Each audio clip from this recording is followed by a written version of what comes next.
Welcome to the International Spy Museum. I'm Amanda Olkey, Director of Adult Education here at this wonderful museum, and we are so delighted to have you with us for Spy Valley, an engineer's nuclear betrayal. And this program is done in conjunction with the podcast series by the same name from Project Brazen and Goat Rodeo. And that series is dropping now, so you can catch up and listen to the ones you haven't heard yet. And tonight's program is being recorded and may feature in upcoming episodes or in bonus content. So you guys have already got the drop on this series. Now, to tell you more about the series, I want to briefly turn this over to Goat Rodeo CEO and lovely person, Ian Enright.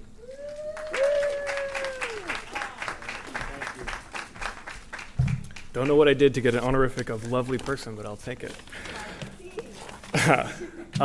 Thank you guys so much for being here. Also, big thank you to the Spy Museum, to throw right back to them. There are very few places in DC that we would prefer to go to than here, and it is just always such a wonderful time to be in this space. It's just such a beautiful, beautiful museum.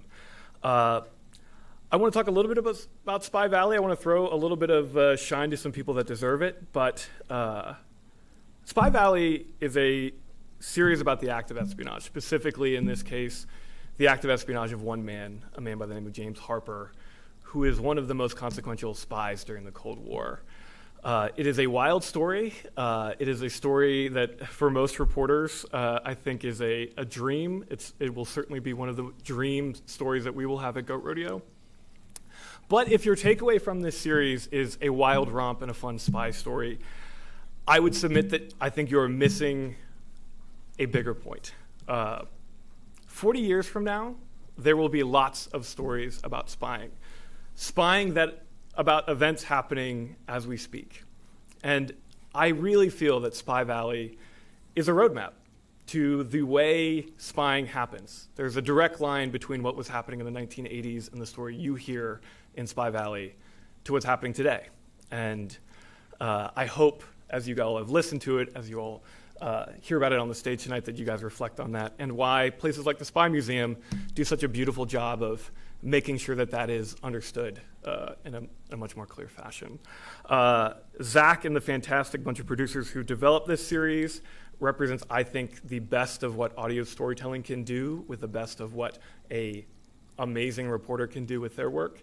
And we are so honored and privileged that Brazen could make that a reality. And for those of you that don't know, Brazen and Project Brazen are a journalism and story studio that does amazing work funding ambitious projects that just don't get funded anywhere else. So the very least that you could do is support their work, and the very most that you could do is become a Brazen Plus subscriber, which they did not pay me to say that, but you know. This stuff very much is a team sport, and I would be remiss if I didn't give a couple quick points of recognition.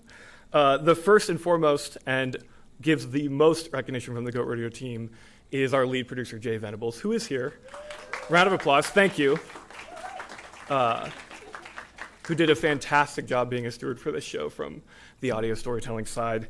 On the Brazen front, specifically Lucy Woods and Mariano Gonzalez, who is here as well, has done I don't have the words to describe what they're masters of their craft. Without this would all be shambles, and we're so appreciative for all of their stewardship on the Brazen side.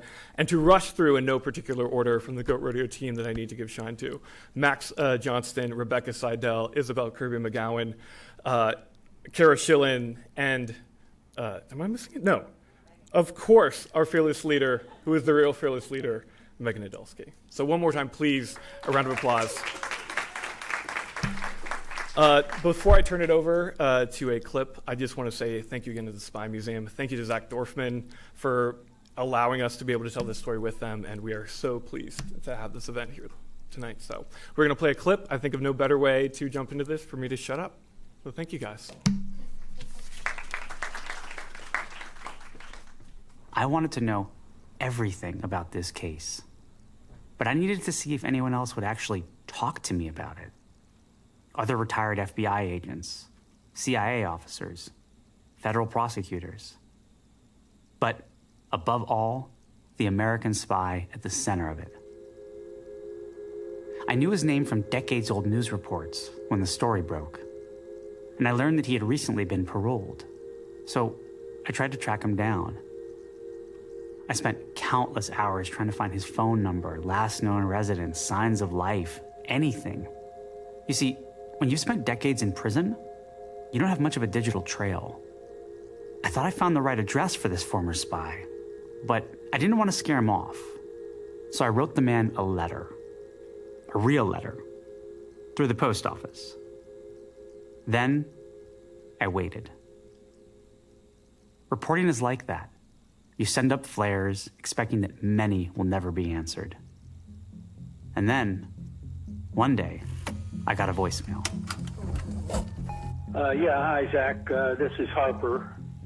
I received your letter a couple days ago, and I thought I'd have a chat with you. I'm having a little trouble making up my mind about how we might work together, so I thought maybe a conversation with you over the phone might be helpful in that regard. Talk with you later, perhaps. And we did talk. At first, this former spy wasn't particularly enthusiastic to chat about his time as a Soviet Bloc intelligence agent, as a traitor to his country. He was more comfortable reminiscing about his childhood in California and the early Silicon Valley high-tech scene, of which he was a part. But soon enough, over many long and vivid phone calls, the rest came pouring out. And that's how I learned, from his own words, the story of James Durward Harper, one of America's most notorious Cold War nuclear spies. And I'd sit down at my dining room table with a telephone and a pencil and paper and go to work. If I needed some information, I'd call somebody and get it somehow.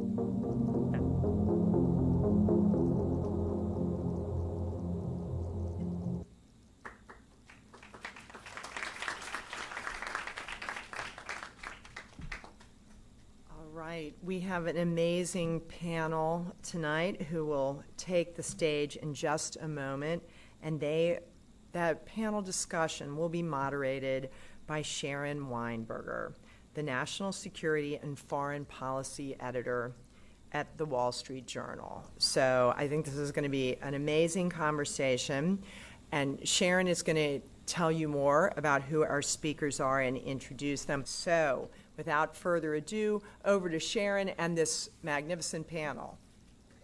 Pleasure to be here this evening. Thanks for joining us. I want to introduce our panelists. We have Ray Badvinis, a historian and educator specializing in the discipline of counterintelligence as a function of statecraft. Thanks for joining us, Ray. Thank you. We've got Vince Houghton, the director of the National Cryptologic Museum and the former historian and curator of the International Spy Museum. We have, this is a great treat, John Gibbons, who headed the U.S. Attorney's prosecution team in the case of James Harper, our sort of anti-hero of the evening. Would be great way to talk. And then we have Zach Dorfman, an intelligence and national security journalist working on an investigative podcast series for Project Brazen. And I just want to say briefly that my involvement in this is that I've known Zach since 2017, when I was at Foreign Policy magazine, and my colleague Ben Parker, who I don't think made it this evening, now at the Washington Post, kind of bounded into my office and said, we have this great article about the closure of the Russian consulate in San Francisco and what they were really up to. And so that was about 6 years ago. Yeah. And since then, Zach and I have worked together. We've been in continuous touch, and nothing makes me happier on any given week than when I get a text from Zach. There's usually, I have the best story. And so this podcast actually is a story that he told me about, I think it was first maybe 3 or 4 years ago, a crazy story about a nuclear spy in Silicon Valley. And what I've always found so interesting about Zach's work is that he looks at the world of espionage and spying that is usually so internally and DC focused and takes it out to Silicon Valley, such an important part of the country in so many ways. So I wanted to start with that perspective. You're profiling James Harper, who in some ways was a Silicon Valley founder. He was a technologist. He started a company. What parallels are there between James Harper and sort of the spies that we know of on this side of the country, and where are there differences?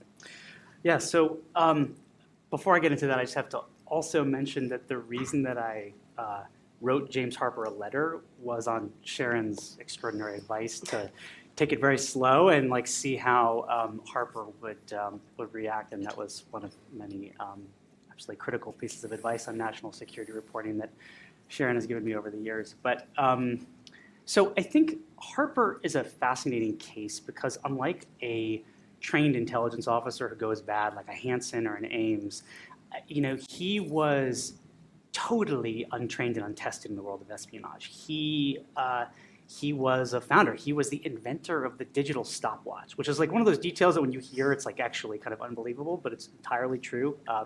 He told me that he got the idea when he saw one of his daughters doing timed swim competitions, and so he was kind of present at the creation of the Valley. He worked at firms that became kind of storied, legendary firms, and he was this kind of small-time entrepreneur who tried and failed to make it big.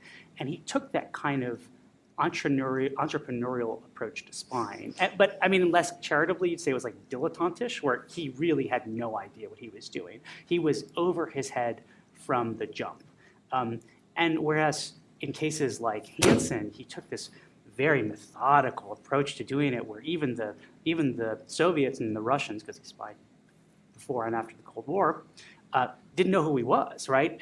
Harper had no tradecraft. He just had a belief, I think an arrogant belief in his own infallibility and his intelligence and how he could beat the system. And I think that's emblematic of some of the baser tendencies in the Valley that you see today. And so Harper is archetypal in that way. He stands in for a lot of those tendencies and stuff that you can absolutely think about cases of very prominent folks in the Valley today who fit that mold. Not that they would resort to spying, but how you can see him as a extreme or edge case of a certain kind of personality pushed to an extreme, somebody who almost makes it but never gets quite there and turns to not just criminality, but espionage.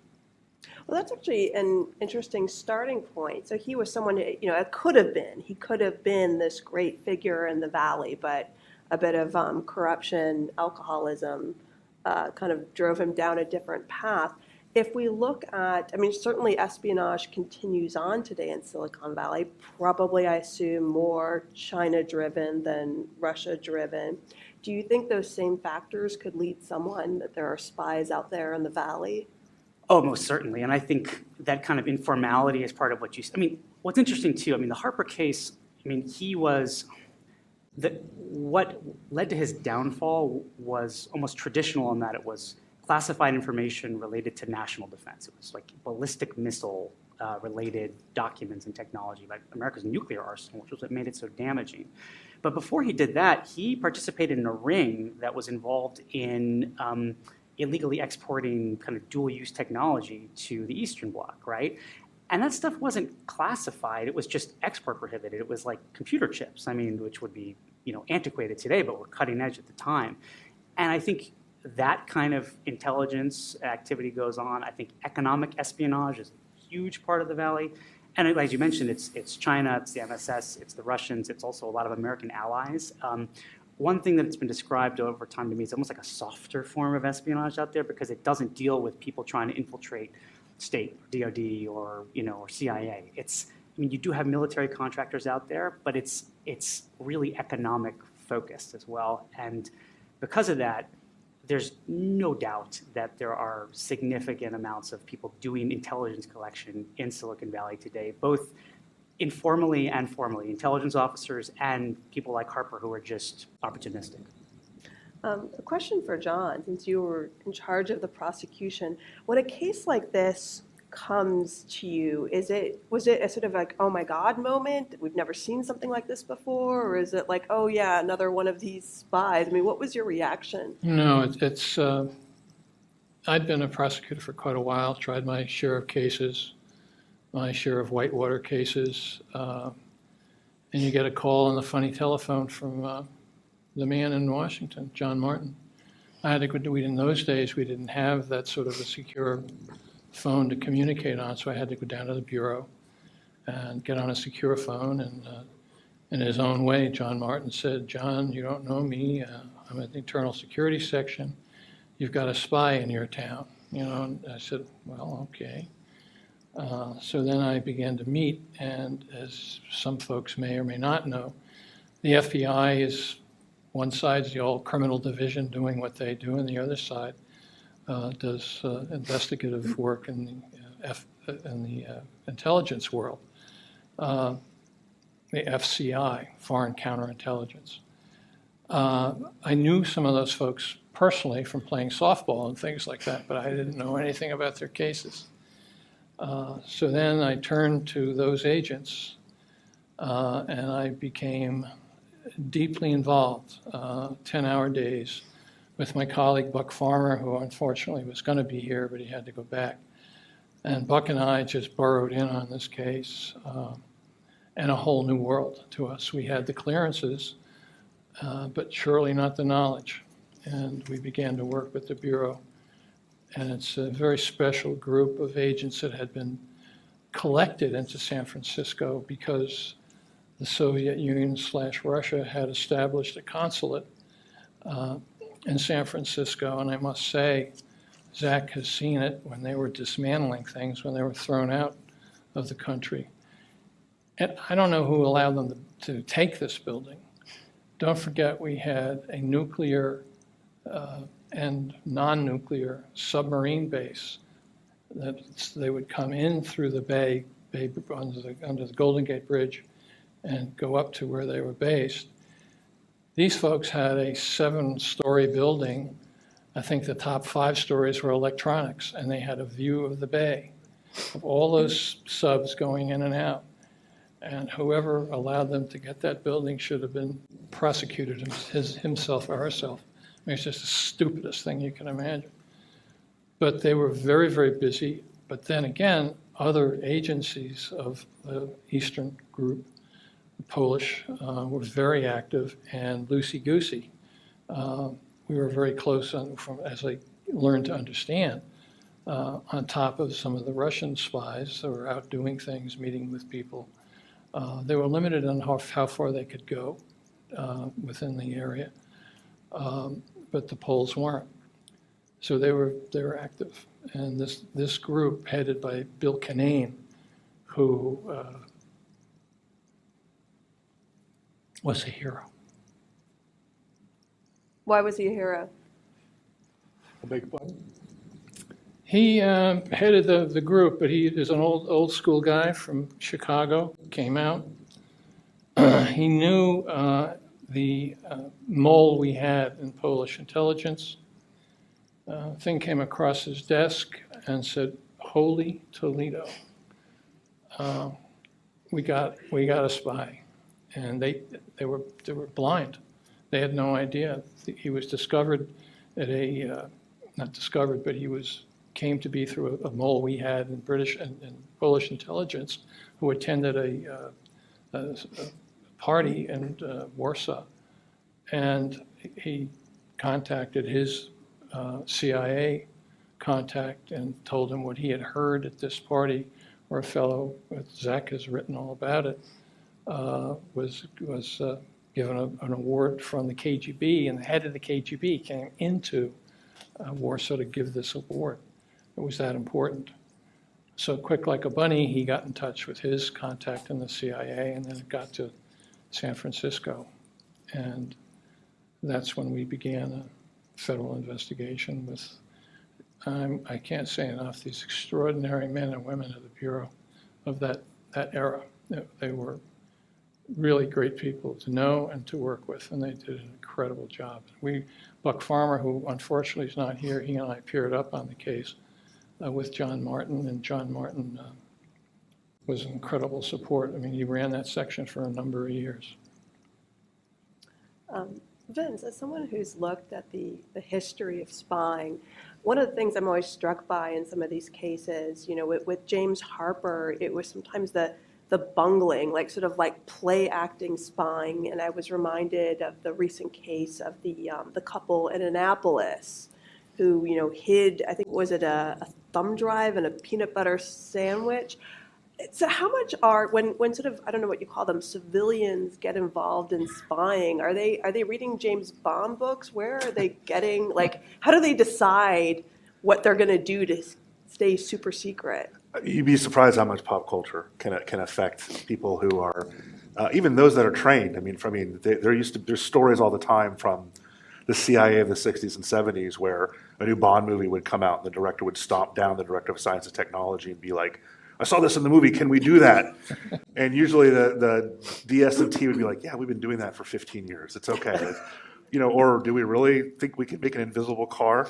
But for the most part, when you're looking to recruit someone, you're looking solely for someone with access, right? The Hansons and the Ames are somewhat unique in the fact that they were part of an intelligence organization themselves, right?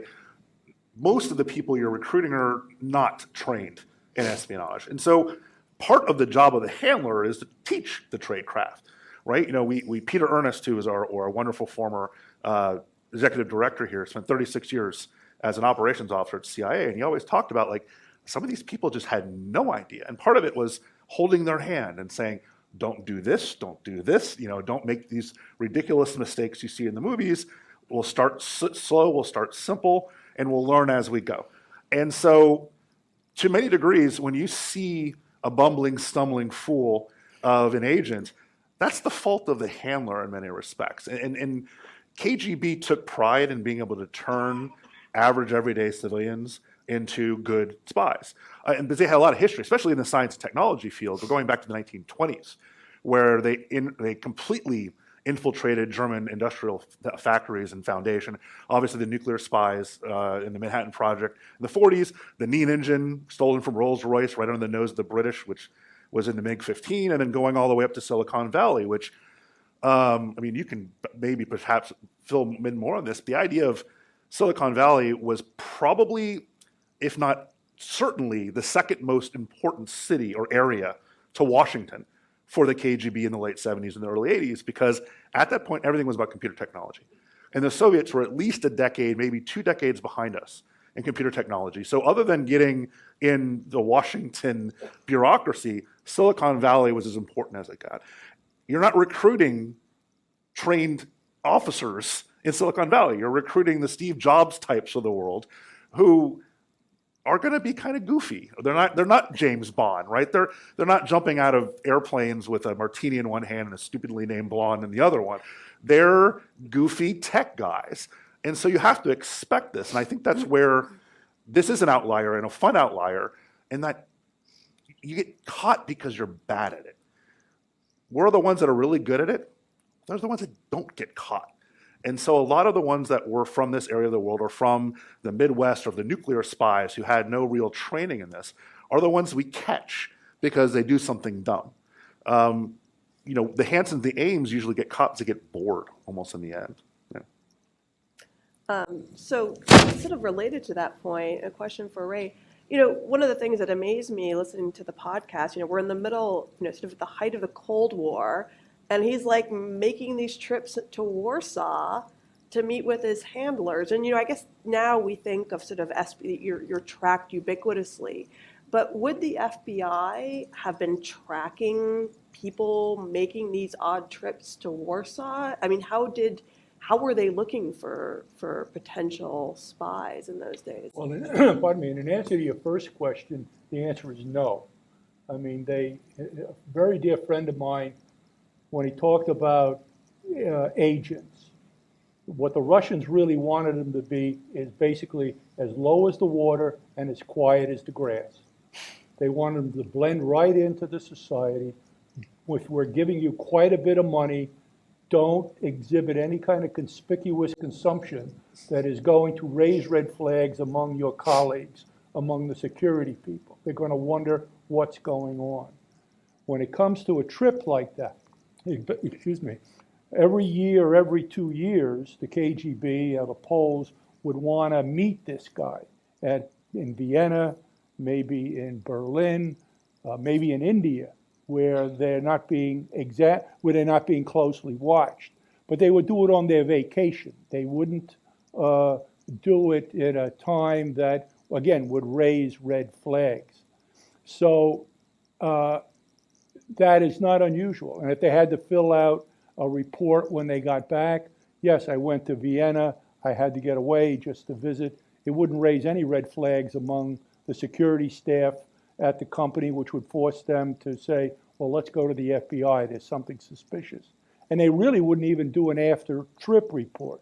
That really wasn't in the protocol. That has to do with your rights as a citizen. If I work for TRW or if I work for a major nuclear corporation and I decide I want to take a 2-week trip to Vienna or Austria just to visit it, no one would even raise an eyebrow. Well, he also wasn't clear. Yeah. Right? So if I go anywhere, because I have clearance as I work for NSA, I have to get permission, and then when I come back, I have to do a trip report, and I have to say, did anyone approach me or talk to me who I didn't know? But if I don't have clearance, I can go anywhere I want to, really. And one of the interesting things, I think, in this case especially, is you talked about why wouldn't they be suspicious, and they probably should have been, because compartmentalization at this point really is what caused this to happen. The lights were blinking red in the late 70s and early 80s when it came to scientific and technological intelligence. We knew through a agent in place that came to the French and gave it to the United States, a guy named Vladimir Vetrov, we knew that the Soviets had created an entire new division within the KGB to steal our scientific and technological intelligence, right? The Directorate T, Line X, these were people whose job it was to come steal our scientific stuff. And they really targeted Silicon Valley. And so we should have known this was happening. We knew their wish list. And I mean, there's wonderful stories that go into the idea of, we would sell them stuff that didn't work, and we'd sell them things like their entire space shuttle was based on a NASA program that was deemed to be not good, and we'd sell them things that blew up their pipeline and all this crazy stuff. So by 1982, 83, we had years of experience watching the KGB try to steal our technology. And so not seeing this coming was because people weren't talking to each other, because you had, like you said, you were an important lawyer on the West Coast, but you hadn't dealt with any of these kind of concerns before. Sure. You hadn't been briefed that Silicon Valley was a major target of the KGB. That should have been a weekly conversation that Washington had with you. And so it's a failure at the highest levels of DC that the second most important target in the entire country did not have just warning signs in the San Francisco office and everywhere else. One of the really, there's two aspects of this case that really fascinate me. One is the focus on Silicon Valley, but the other is that he wasn't spying for the KGB, it was for Polish intelligence. And I was kind of learned from this, so it almost like was Polish intelligence was like the little brother trying to impress their big brother, like we got one, because this wasn't being used for Poland, it was for the Soviet Union. So can you talk about that, why it was Polish intelligence that recruited him and what their role was with the KGB?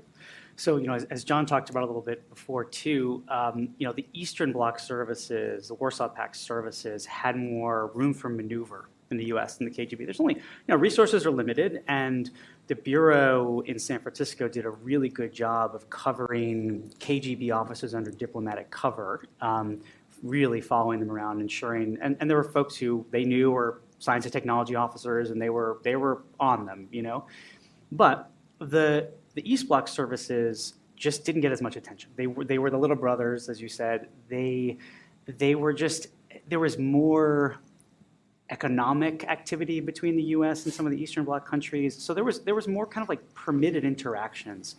And they were viewed as, I guess, almost like a B team in a way. I mean, the East Germans, not really a B team. They were kind of an A team in their own right. But some of the other subordinate services were looked at as less professional. But the Poles showed themselves to be incredibly adept at economic espionage. I mean, there was another very famous case in Los Angeles that occurred a few years before that, where a Polish intelligence officer, an illegal, so he was not under diplomatic cover, named Marian Zakarski, managed to steal some very important defense-related secrets in the aerospace industry in Los Angeles. And Harper had an intuitive sense that it was less dangerous for him to go to the polls than to throw a note over the consulate wall or something like that. So he already had connections through his Silicon Valley circles to some folks that were involved in some of that that kind of, I don't want to call it spine. It's like spine adjacent, which is providing that that export controlled or export prohibited dual use technology. So through those folks, he got to a senior Polish intelligence officer. Now, what's interesting is that he was fully witting of who this was going to. He knew the Poles had no interest or use for, anti-ballistic missile technology stuff and nuclear secrets. He knew that the Poles did not care about Minuteman missiles, right? He even told, because, the Poles now, of course, are one of America's closest allies in Europe, and they've opened up their communist-era archives, which is unbelievably rich, and we managed to get the files from this case. And so there's stuff that it provided their perspective. And one thing was there was memorandums of conversations between Harper and his Polish intelligence handlers, and his handlers writing up and report, and he basically says, Harper says he knows this is for the KGB. He doesn't want to work with them. He knows the money's coming from them. And then there were these conversations where the Poles were haggling with the KGB over who was going to pay for what, with eventually the KGB paying all of it. So it was very much, they were acting almost as a cutout for the KGB. So all of this was being mainlined in Moscow. When he started bringing those documents to Warsaw, the KGB literally flew in 20 experts overnight, and they spent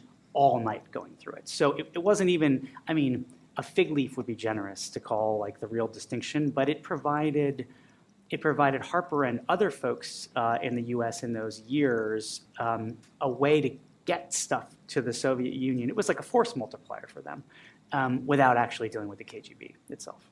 Well, sort of a related question for John, because one of the things that's so amazing about the Harper case is that, I don't want to give away too many spoilers from the podcast, it's a great listen, but the way he gets caught isn't, I think, fair to say, by investigative sleuth work. He basically tries to sort of double cross, and he wants to become an informant, essentially, right? So I guess the question is, do you think someone like him would have been caught otherwise if he had just spied for a while and then receded into the background? Are there other James Harpers that perhaps are out there and never got caught? I think there probably are, but there are certain moves that he made that he basically bumped into assets of the Bureau, and the Bureau became, at one point, they said, let's take a chance. There was one fellow who was beginning to come up, and they weren't sure, but they went and interviewed him in an interesting way, and they got a name. And that was really the beginning of focusing on Harper, because they really didn't have an idea. But at the same time, Silicon Valley, as my colleague here said, it's still wide open, And some people really don't think of national security as we'd like them to. It's really an investment game, and how can I be here for a year or so and have some venture capital people come in and make me a very rich person. And if you're approached, and I've been around some of that way back when, where they were very, very contrary to the pitch. They didn't want any part of the Bureau or the agency. But there are others who have been very cooperative, but it's a different world. It's changed since I was down there doing stuff after this case, but it's people there want to make money, and they're all patriots, but if they can make a deal that sells their product, it'll go. If it's something that's very high technology in the defense intelligence area, of course, there's a difference, and they're being scrutinized, that's for sure, and they have their own people internally. There was a case, I don't know the full details, but there was a case involving a U.S. Army enlisted man who walked into the U.S. Embassy in Bangkok, Thailand, and he had crypto information. And the individual who received him made a terrible mistake, handled it terribly. He took the information, and the guy said, I need $5,000. For what reason? I don't know. Gambling, whatever. And he made the mistake of giving the guy the $5,000. And he made the further mistake of not establishing a pre-contact plan. So he sent the information back to Moscow, and Moscow ordered him to find this guy. And they never found him. He just wanted one time to get paid, and then that's it. And he never, ever went back. And the other classic example is the example of Robert Lipka. Robert Lipka was a very low-level private in the Army who, at the start of the Vietnam War, who by pure happenstance wound up at the National Security Agency for 2 years. And he met a girl, got her pregnant, had no money. So what does he start doing? He starts giving information to the Russians. And he was so important to them that they met him about 16 or 17 times every year. That never happens. Wow. That never happens. And they met him for 2 years. And at the end of the 2 years, they urged him to stay at NSA. And he said, nope, I'm getting out. And it was only 25 years later when Vasily Mitrokhin came out with the Mitrokhin Archives that they found him. And then we went to his wife, his ex-wife by now. She had remarried. She was just basically a child. She was an 18 or 19-year-old. She had a baby by this guy. And when the agents walked in to talk to her, she met him at the door. She says, I can only meet you on Wednesday because that's the day I'm off and my husband's not here. So she met with him, and they walked in and they gave her a BS story about him involved in some money fraud. And she looked at him and she goes, now, I've been waiting for you for 25 years. That's a true story because the agent was a wonderful guy named Dan Brennan. So we got down and dirty with her right off the bat, and she turned out to be a wonderful cooperating witness for us. So yeah, there are instances, countless instances where they'll walk in, they'll get a one hit because they need to get healthy financially and not come in. But it creates for the KGB and the Poles and it's a nightmare scenario for them. Well, that's an interesting thought because one of the things is that James Harper is not a particularly sympathetic character, I think it's fair to say. Yes. But you spent a lot of time in his final year, 2 years, talking to him. And there was one moment when he's sort of exiled from California. He wants to go back. It's where he was from, and he's in Arkansas. Yeah. And before he dies, and he never quite makes it. But other than that, I had a hard time feeling sympathy for him. I mean, when you spoke to him, he's out of prison. He's reflective. I mean, he wants to talk about what he did, and he talks very openly. Does he have regrets? He was reflective, but I would never really consider him remorseful. And that was a really odd thing. And I, on a human level, you feel empathy for somebody, right? I mean, he was ill. He was isolated. His life had been destroyed. I mean, he did a terrible, terrible thing, and he spent 33 years in federal prison for it. He lost a very substantial part of his life. And when he got out, the world had just moved completely past him.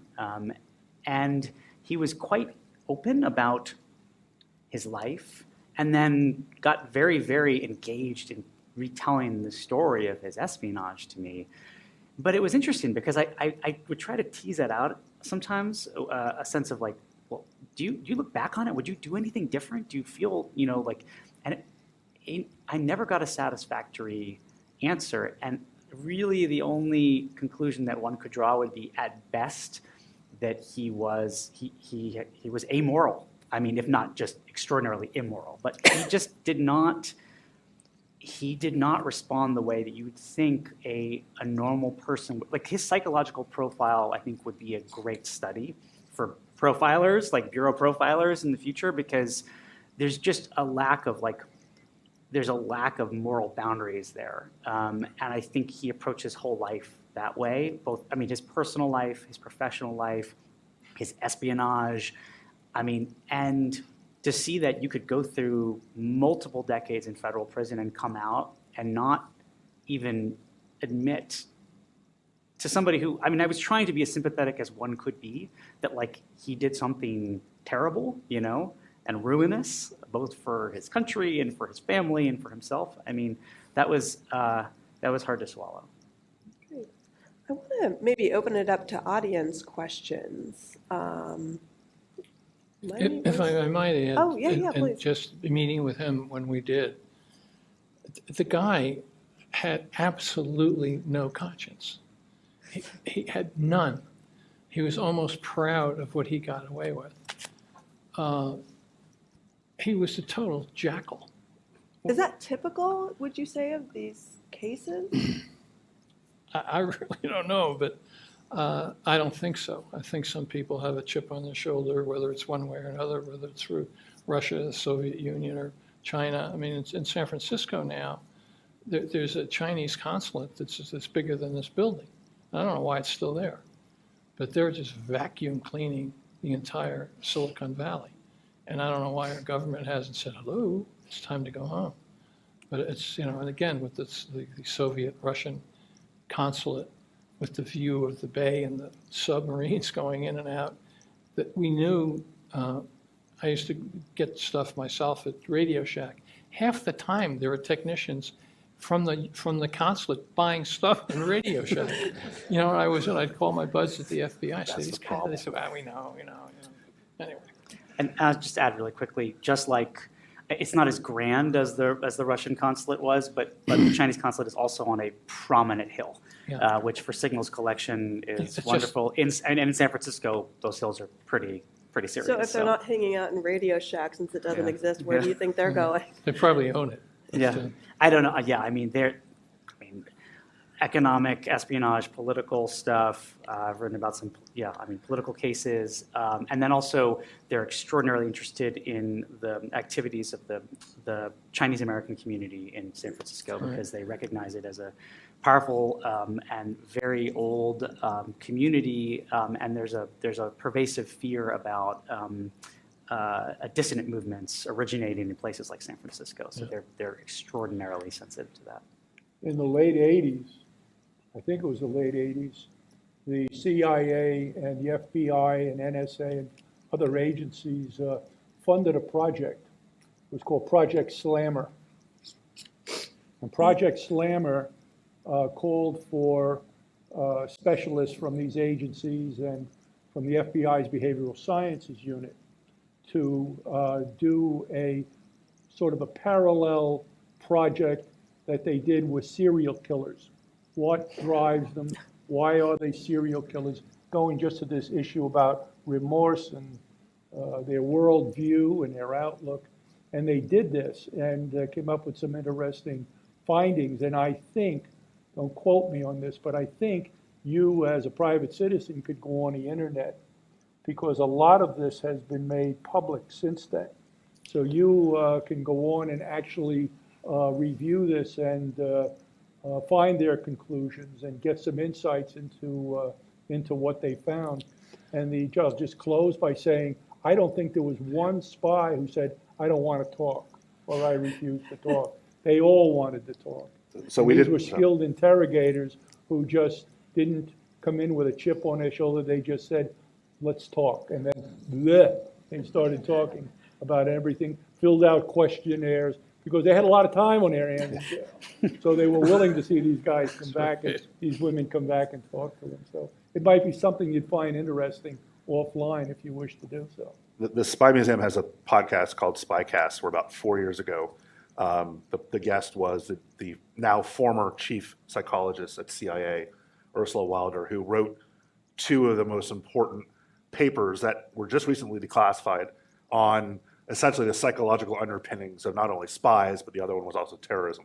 And she was the one that wrote that final report for CIA. And so you can read it online. It's completely unclassified. Talk Hansen, Ames, all the people you know and hate were all psychoanalyzed essentially by this group, and that is now completely declassified. We've been very loving to each other up here because we're all friends. I want to gently push back a little bit Sure. on a term you said again and again in the podcast as well, and that's economic espionage. Mm-hmm. I think it's tricky using that term because it bifurcates economic things about companies and profit margins and competitiveness with things like what the Soviets were after, now the Chinese are after, like supercomputer technology. That you can sound like it's economic if you're going after Cray or IBM, but supercomputers are used for missile testing. Supercomputers are used for nuclear weapons analysis, are used for encryption and decryption. These are not things that are technically economic espionage. These are as national security as if you stole the plans for the F-22. These are military or as intelligence related as if you stole secrets from CIA.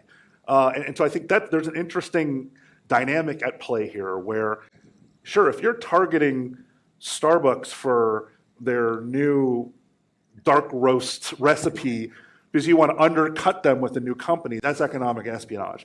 If you're infiltrating Cray Microsystems because you want to build a supercomputer to break American codes, that doesn't necessarily qualify as economic espionage. So I think what he's doing more than anything else doesn't really fall in that definition because everything, I mean, when we banned not only atmospheric testing, but we did a moratorium on underground testing of nuclear weapons, everything to understand how nuclear weapons work had to be done on computers and on supercomputers, right? So the Soviets hadn't tested a nuclear weapon near the United States in, at that point, more than a decade. And so everything had to be done using these computers that the Soviets couldn't build themselves. And so Silicon Valley became ground zero for, I would say, defense espionage because they couldn't do it otherwise. I mean, one of the reasons they collapsed in the 1980s is that they realized their computer industry can't come close to ours. And they try to catch up, but they can't outspend us because we're so far ahead of them. And so that's where I have a little bit of an issue with kind of, because you hear economic espionage, it's like, oh, that's not that bad. Well, it's that bad what they're trying to do. Not necessarily, I mean, Harper is kind of a moderate level, but some of the ones that are going after, you talk about the Chinese today, going after microchips that are being used in the F-35, that's not an economic espionage. That is national security.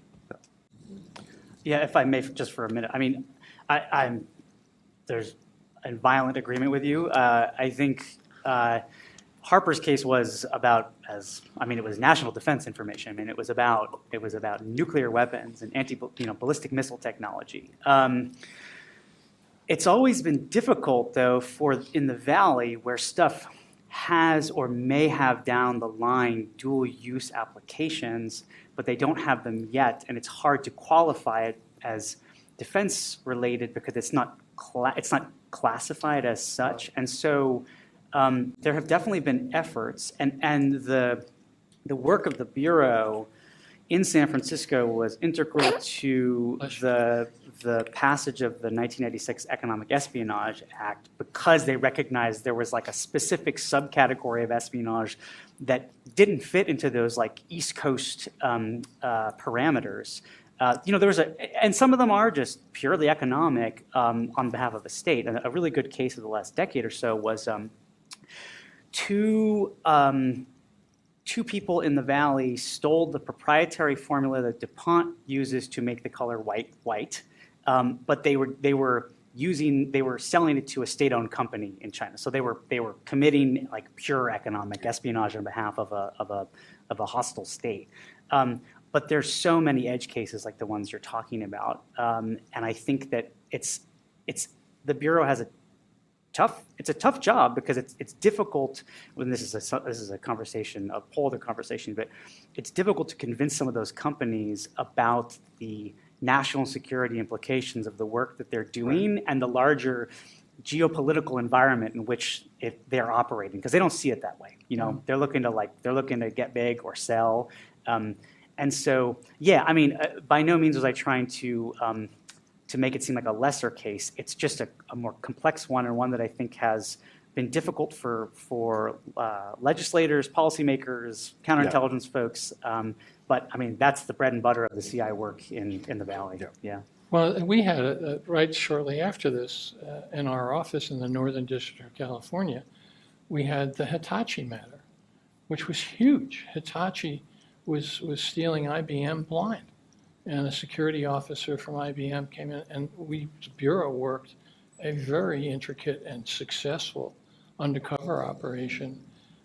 Meanwhile, IBM was in the side just sharpening their axe when the case came down, and the lawyers at Cravath, Swain and Moore were ready to go. We indicted a number of people.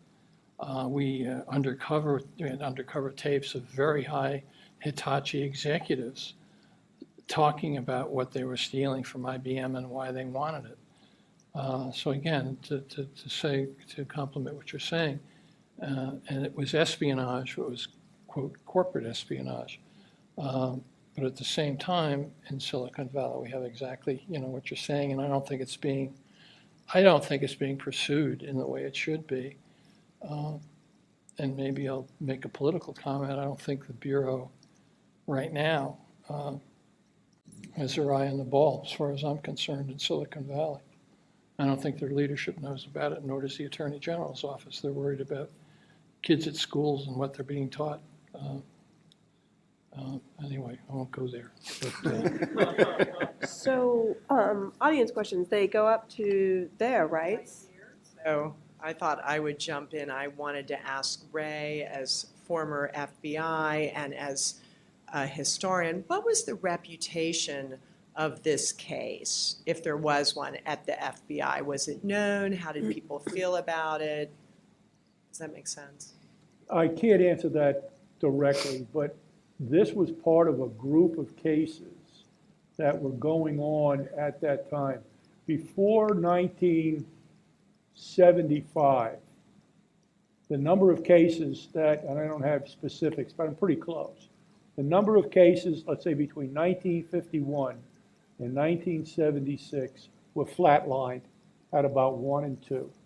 And the reason for that were many, but key to the fact was that the Department of Justice couldn't prosecute these cases. And the reason for that was because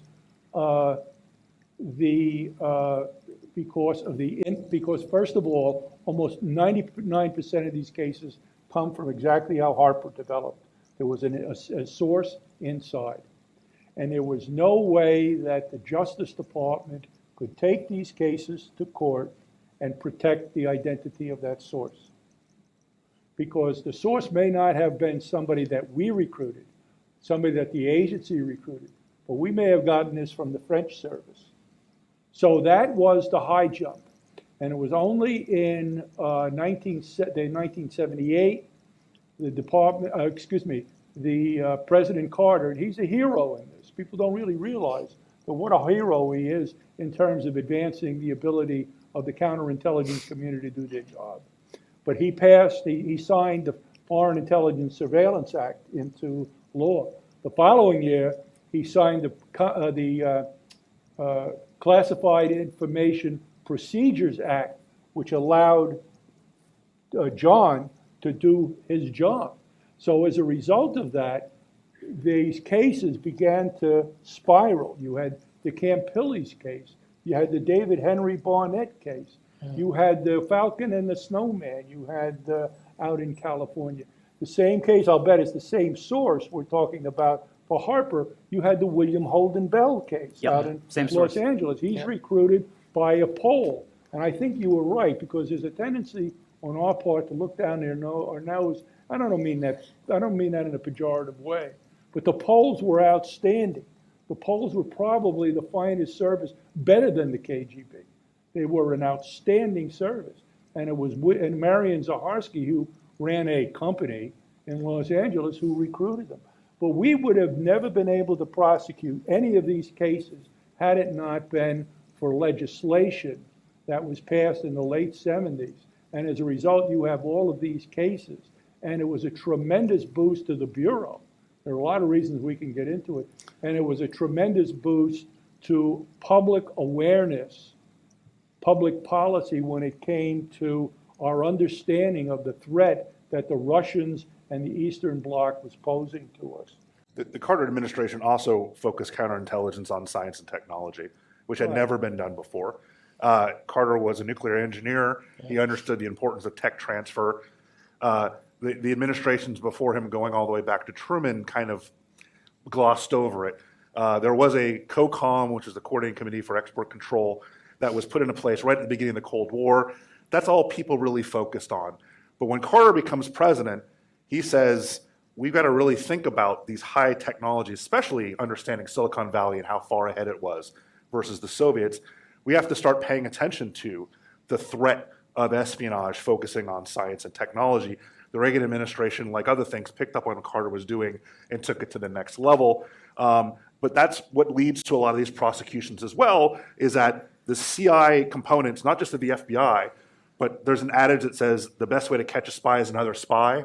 So the people we were recruiting ourselves overseas, whether in Poland or the Soviet Union and other places, were also passing us back information about the KGB targeting science and technology. So we had much more awareness of what was coming our way because of Jimmy Carter's administration and then later on Ronald Reagan's. It's also important for Americans to understand that this grew out of Watergate. This completely grew out of Watergate because for the previous century, the Congress said we're hands off when it comes to intelligence. It's hands off when it comes to counterintelligence. This is a purely executive function. When Watergate occurred and the American public learned how Nixon was trying to subvert the intelligence community, not to mention the ill deeds committed by the FBI, illegal wiretaps, illegal microphones, CIA, illegal surveillance, NSA, illegal monitoring of overseas conversations. What do they create? They say, we are now going to take an active role in monitoring the activities of the intelligence community. Well, of course, the intelligence community, their hair caught fire when they heard this.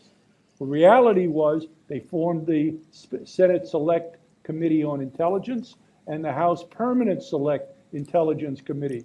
And now Congress is saying, what can we do for you?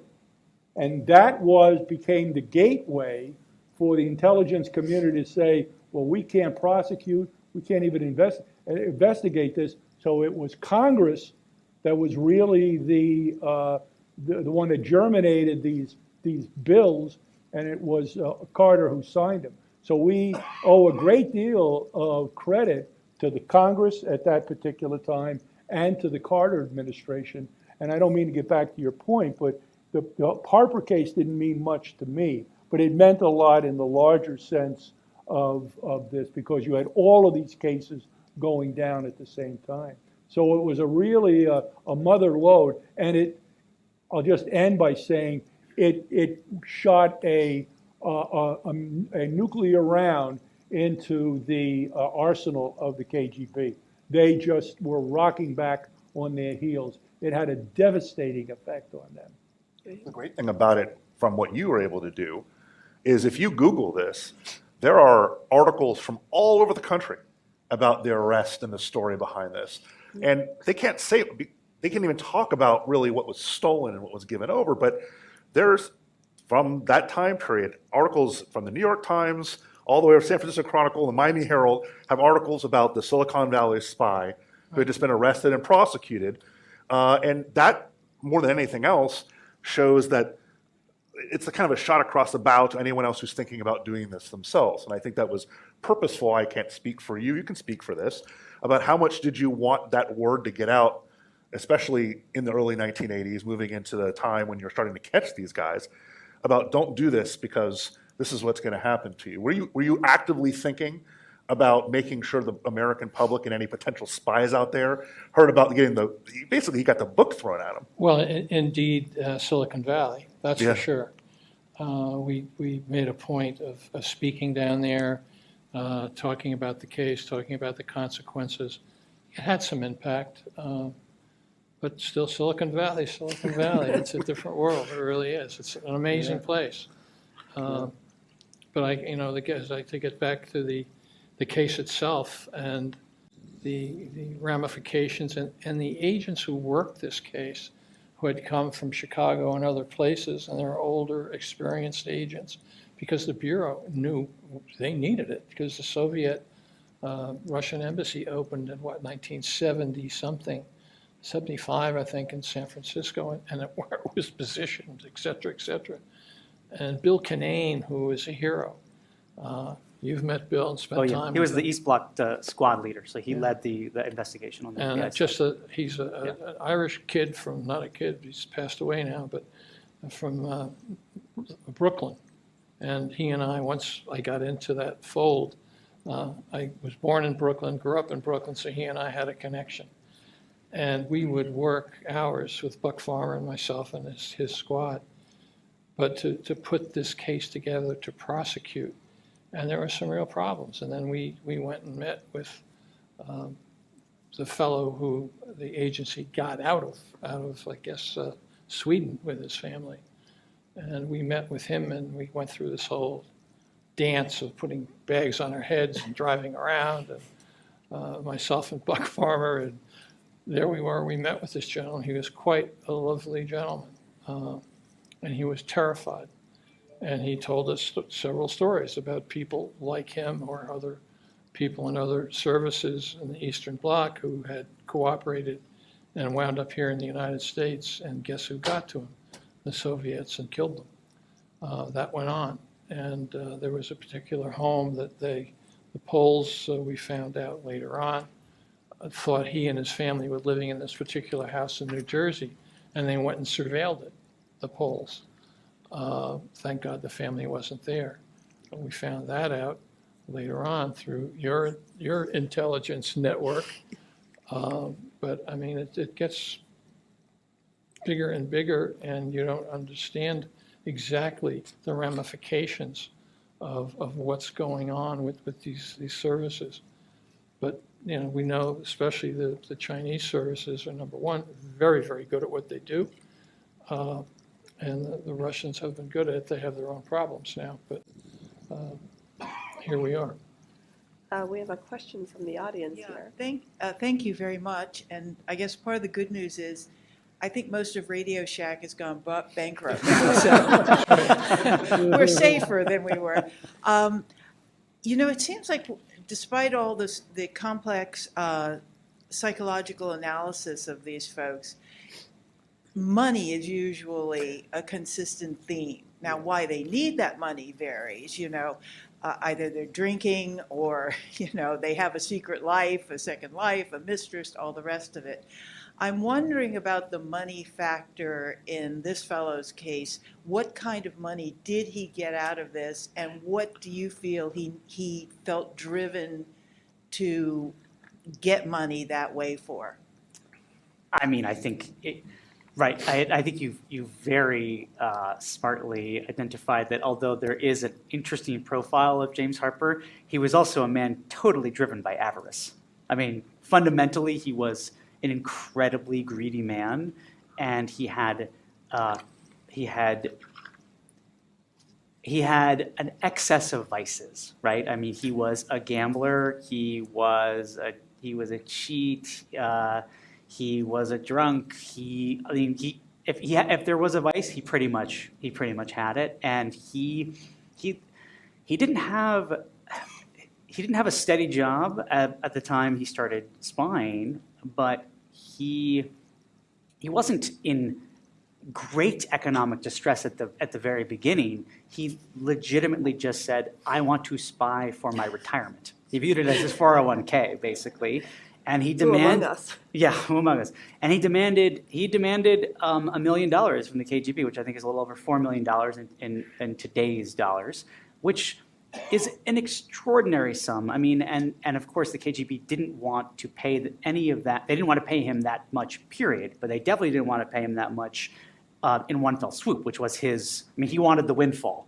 He wanted the windfall, but instead of $15,000, he wanted $1 million. You know, he really wanted to get paid. And so there was this battle that was ongoing between him and the Poles where he would consistently ask for large sums of money, and they would dribble out much smaller sums to keep him reeled in, basically.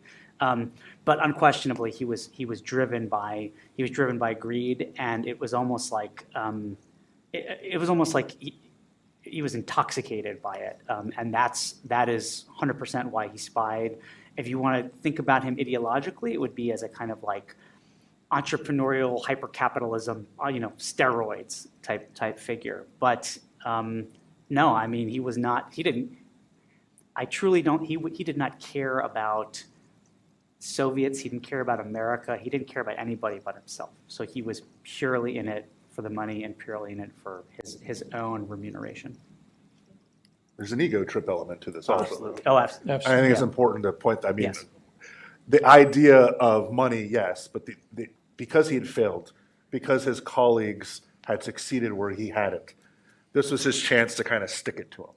And you see that, I mean, people like Bob Hansen took a ton of money, but for Hansen it was ego, right? I mean, people like, even those that were paid a lot and didn't spend a dime of it, there's reasons that, yes, they wanted money, but there was an overriding factor.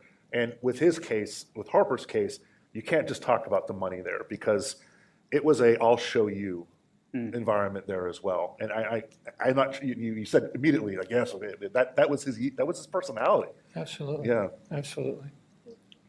I mean, when we interviewed him, Buck Farmer and I wish he was here. It was fascinating to two prosecutors who were experienced to sit down with this fella. And you could just see it was his ego that was pushing, and he wanted to sort of impress us, show us how smart he was, what a great spy he was. And then in 1 or 2 paragraphs, Buck Farmer, who was my colleague, put him down in about 30 seconds and told him what he thought of him in a nice way with a few big words. And then he started to cooperate a little bit more. He was just a total sociopath. There's no doubt about it. And he enjoyed it. I think he really enjoyed it. There he was in Arkansas, and I'm glad he stayed there. But, thank you. It's been absolutely fascinating. Look forward to hearing it. Thank you very much. Could you talk a little bit about the playbook that the Poles or the Russians would use in Silicon Valley? So would they, it made it sound a little bit like, I don't know if Harper went to them or they found Harper. Did they fan out across the valley, and did they figure out, did you go and find people at bars or in church, or or were they largely passive until someone approached them and then reeled them in? Was there any outward projection to try and find good prospects across the valley? I'll just kick it off. In the case of William Holden Bell, Bell was an engineer who had an ugly divorce. He was paying a lot of alimony. He was being marginalized at Hughes Aircraft. He had married a woman about 20 years younger who was an airline stewardess. So he lost his son about 2 years earlier in a terrible fire while he was camping in Mexico. And in this particular case, Zaharsky was an intelligence officer, ran this purely cover business. They lived in the same apartment building. And they would have parties, and he just happened to meet him at one of the parties, and they struck up a conversation. And Zaharsky, being a professional intelligence officer, quickly recognized who he was and what his vulnerabilities were, and gradually reeled him in like that. But they attend conferences, they will attend parties, anything that they can do to basically troll and look for somebody who has a specific vulnerability that would lead, that we all have vulnerabilities. We all have weaknesses and vicissitudes in their life, but they're looking for that one particular person who is willing to go beyond. And they're very, very cautious as they approach it, because they know that eventually the other penny is going to drop. And once that penny drops, they know in advance that this guy is going to agree to it. So there's a lot of that going on. They don't have hundreds of people in Silicon Valley doing this. There are very few, but they don't need a lot. All they need are 1 or 2 or 3 in order to accomplish what they have to accomplish. They're talent scouting, right? I mean, that's basically Correct. what this is. You might even have a group, something that, I won't say we do it, let's say a friendly intelligence agency does, is they actually have people whose job it is to spot talent. They're not the ones that actually make the approach, right? Their job is to find who has access and who might, like you said, have a vulnerability. And that's a weighted word. Sometimes vulnerability is just you're bored, right? Or vulnerability is that you're sad and you're looking for excitement or whatever. It doesn't have to be that you've been compromised by some affair or something. Your vulnerability could just be that you haven't been promoted in a while and you want a new job. Well, sometimes the excitement comes with that. So there are people whose job literally is just to spot it. But you said use the word spotters, right? That find people who are potential recruits, and then they back off. Someone else comes in who does the actual first bump or anything with that effect. So absolutely, that's the case. I hope that.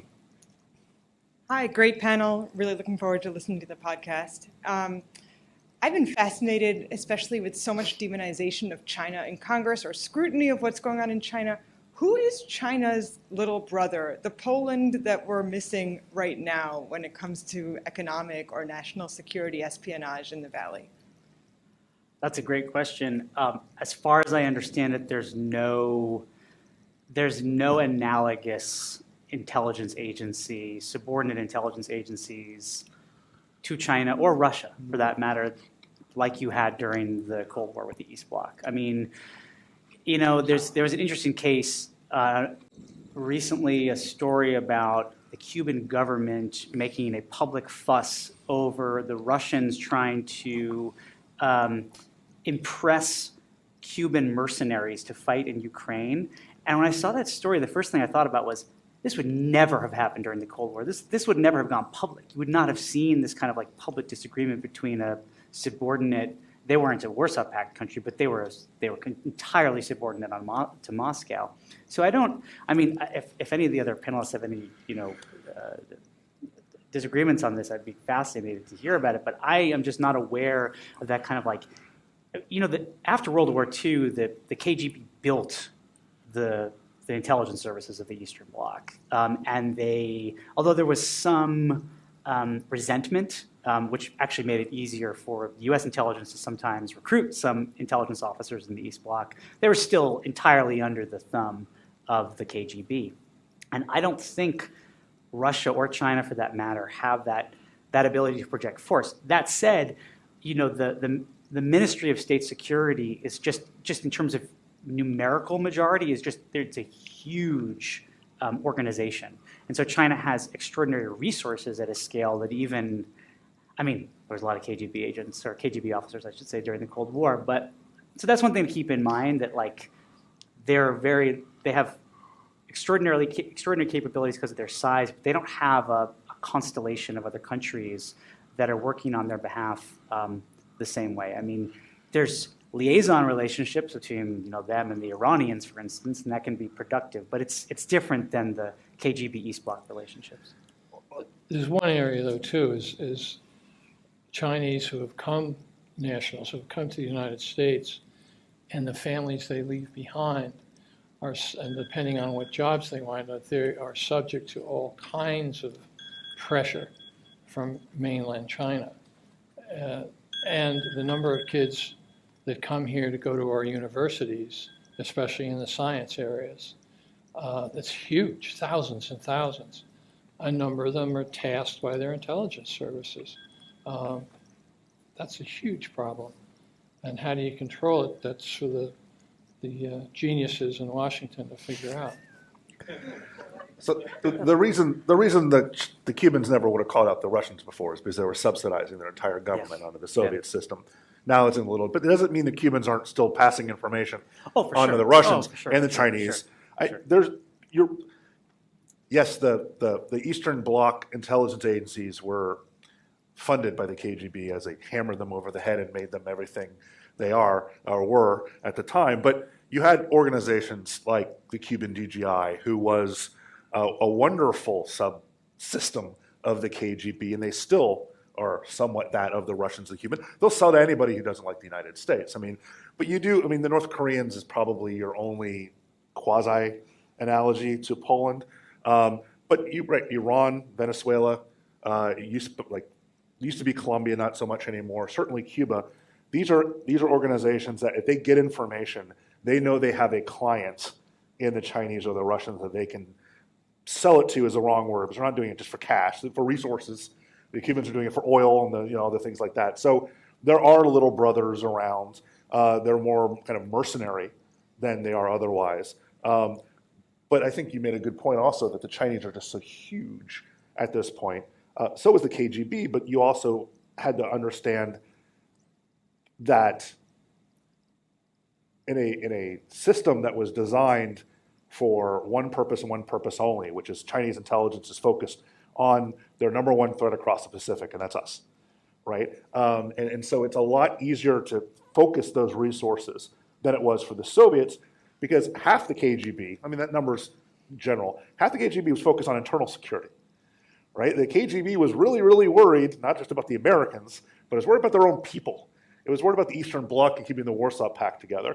So they didn't have as many resources as we kind of give them. We kind of hold them to be this monolithic, it's the KGB. Well, the KGB was worried about Lithuania and Latvia and Estonia and in Eastern Russia and the Mongols and all the different things that they had to pay attention to on a day-to-day basis. I mean, there were 1 million border guards in the KGB that were just focused on making sure people don't go in or out. So they weren't as big as we kind of give them. The Chinese Administration of State Security, though, is absolutely enormous. And yeah, sure, they're worried about Tibet and they're worried about people doing things in Hong Kong they're not supposed to, but they can be redundant. They actually have 5 times as many people as the KGB even had at the height of the Cold War. Thank you. Question? Hello, yes. I have a question that relates more toward the economic espionage, or more appropriately called commercial espionage, connection to national security espionage kinds of problems. And also kind of a policy analysis of, couldn't it be done better? There's quite a bit of federal government research money that goes annually to research in the United States, maybe 100 billion civilian, maybe total 200 billion. And the accounting for what is resulting from this research and how the federal government's need for this research in products, meaning research that's both basic and applied. So the applied research, which leads to products or services that a company could exploit. I don't believe it's actually been followed much, especially under the Bayh-Dole kind of amendment, which was done in 1980 under former President Carter, of how the federal government has rights in federal government funded research, the applied research, and also, that's more the commercial side, but also in the national security side, that federal government research and the applied research products ultimately can go to foreign governments, foreign corporations, which is kind of not what the law specifically specifies, but nobody follows that up. My basic question is, does the FBI try to follow what the Bayh-Dole law says and tries to further enforce that to the U.S. government's better national security policy?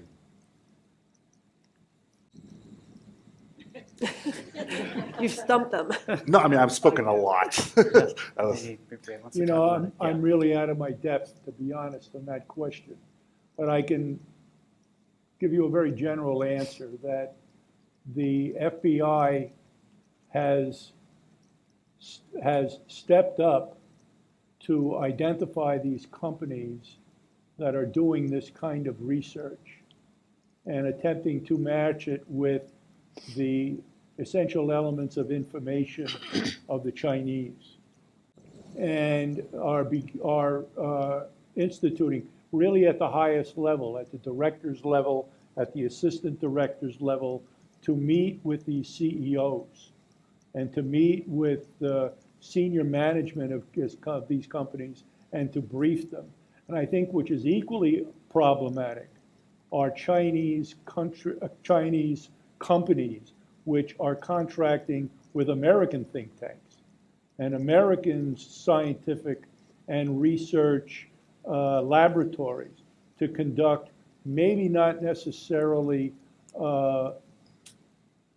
research that has a military capability, but maybe has an ability to be able to produce a better widget down the road, which may later have a military application, so to speak.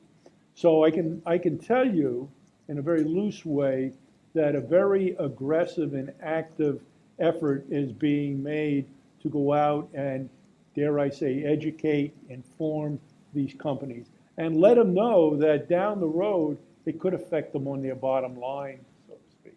Just I hope that helps you a little bit. We only have 2 minutes left, and I just wanted to get in that one last question.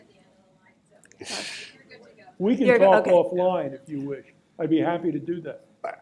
That's not a brand new question, just to wax philosophic in a big, big, big 50,000-foot picture about all of this, is that this is a question that is not new. It goes back to pre-Manhattan Project. The Manhattan Project is one of the big questions here is, how do we keep this secret, right? And the answer was you don't. The answer, Glenn Seaborg, who discovered plutonium, and he was a key member of the Manhattan Project, said the only secret of the Manhattan Project would the atomic bomb work, because the physics were understood by everyone. And so this is a real question, a kind of fundamental question about science and technology. Can you keep it nationalized? And the answer is almost always no. Now, can you slow other people down from getting it? And can you make them spend more money to develop it themselves? That's kind of what we're trying to do here. And what counterintelligence in the science and technology field is to slow down the Chinese, in this case, or the Russians or anyone else, taking the shortcuts because we've already spent the money on it, right? And you're never going to stop them from learning the basic fundamentals of the scientific theories behind this stuff. It's just not the way science works. But can you make it to where they have to do it themselves? Because the Russians before them, the Chinese today, love us showing them all the things not to do. And so they could skip all those mistakes and all those dead ends. So can we make them spend more money? That is the ultimate goal. Are we ever going to stop them from getting the science and technology that we've developed? No. But can we put it off? Maybe that's what we can. You had a question? No. Okay. Then I have 30 seconds left, and I'll just have a brief question. So if Harper is sort of the anti-hero of the story, we have Caribou, the Polish double agent who helped out the U.S. Was he motivated by money, by patriotism of some sort? You met him. Yes, yeah. Several times.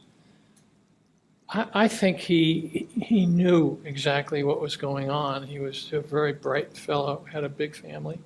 His children were at university, one had, I think, graduated. He was able to get them into Sweden.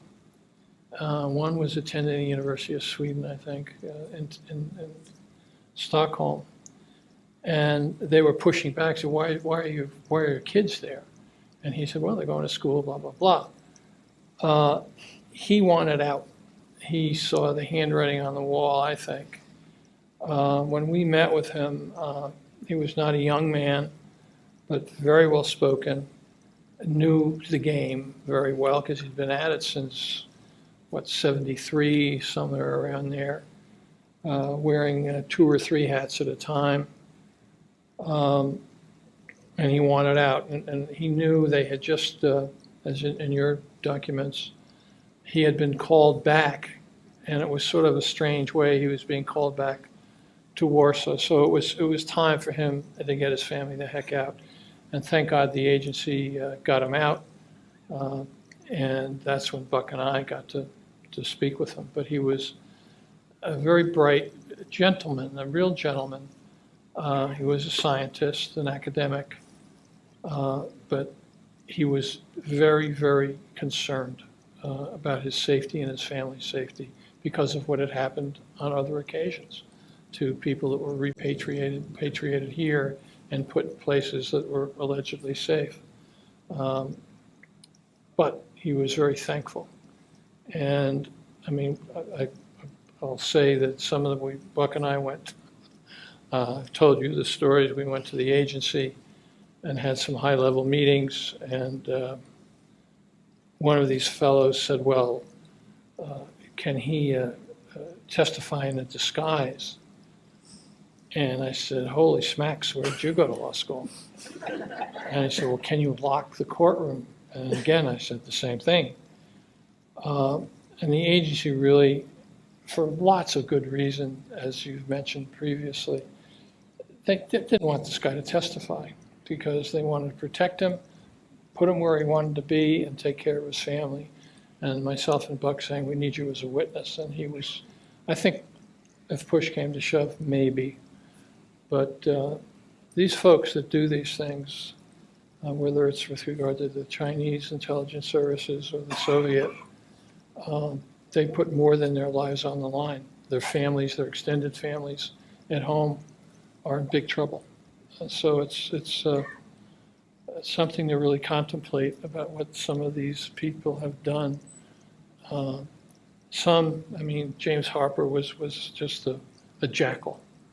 He had the mind and personality of a jackal. These people that have been doubles for us are absolute saints in a certain way of what they've given up and sacrificed and now are here, and they know they could be attacked. Thank God we haven't had issues like that in the recent past. Oh, maybe that's the sequel.